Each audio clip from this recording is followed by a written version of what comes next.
Dear colleagues, today I am presenting a very particular case of a patient who came in for a second trimester screening ultrasound during her 21st week of pregnancy.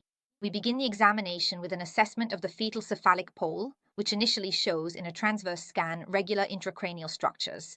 Here, aside from the biometric measurements, we can clearly observe a normal cavum septi pellucidi, the insula well-defined thalami, the phalanx, and regular ossification of the cranial vault.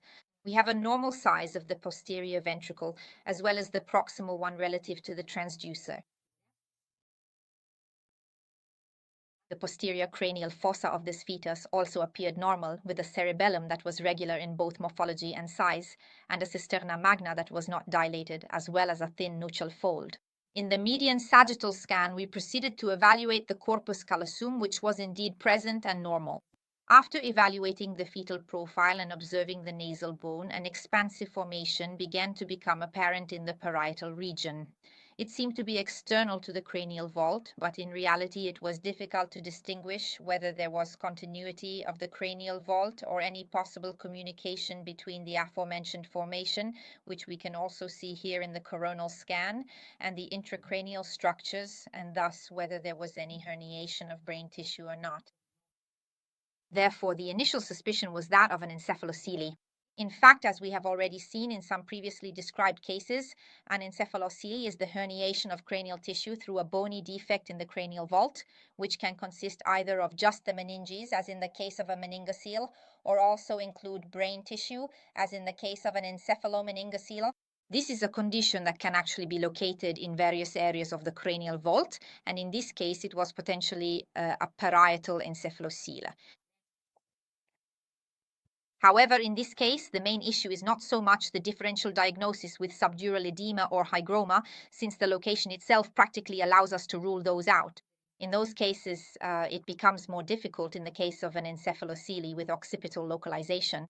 In this case, however, due to the parietal localization, the issue of differential diagnosis mainly arose with hemangioma, also because it was not clearly distinguishable whether there was an interruption of the bone table or not. But these are two extremely different conditions, since a hemangioma is a completely extracranial mass that therefore does not communicate with the intracranial cavity and is not associated with bone clefts, and this is the main characteristic that allows us to make the differential diagnosis. The echogenicity of the mass can then be variable, and what ultimately distinguishes this condition is the presence of internal vascularization. Whereas encephalocele is a condition that in most cases is associated with high mortality or neurological deficits, the prognosis for hemangioma is benign. This is a condition that has a favorable prognosis, as in most cases it grows during pregnancy and then tends to undergo spontaneous regression after birth. That's why it's essential to distinguish between the two conditions, precisely because the prognosis is extremely different. Therefore, we focused on training with the specific goal of being able to differentiate as much as possible between the two conditions. The maximum size of the mass was 13 millimeters, and so we proceeded to observe this mass in various scanning planes using sagittal, coronal, and transverse scans, aiming specifically to assess any continuity of the cranial vault, the possible presence of a cleft, and any communication between the mass and the intracranial structures. Obviously, it was not really possible to make a definitive diagnosis, also because at this stage, the fact that there is not yet complete ossification of the cranial vault certainly makes it even more difficult to reach a diagnosis, even considering the possibility of craniolacunia, that is, reduced ossification, which can sometimes be patchy, but in some cases may be associated with herniation of intracranial tissue.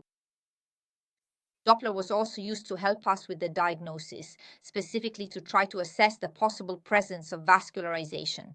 In reality, we can see that the mass is only partially vascularized and not to such a marked degree that we could be certain and make a definitive diagnosis, for example, of a hemangioma.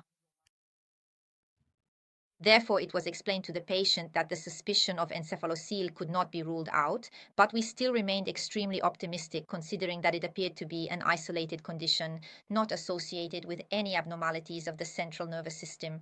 There was no retrocephaly nor any extracranial alterations in the fetus. However, a fetal karyotype study with array CGH was recommended, which the patient underwent, and the results were completely normal.